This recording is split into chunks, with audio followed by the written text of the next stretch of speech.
Hi friends, today we will talk about how to fix or how to solve the problem of kicking you out. On the application of Telegram, you will go to settings. In this page, you will go to apps, default apps, app settings. On above, you will search about Telegram and you will click here. In this page of app info, you will click on first stop and you will click OK. Here you will enter to the window of storage. Then we click on clear cache.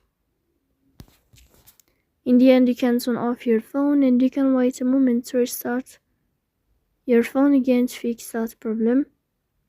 So please don't forget to support us by like and subscribe.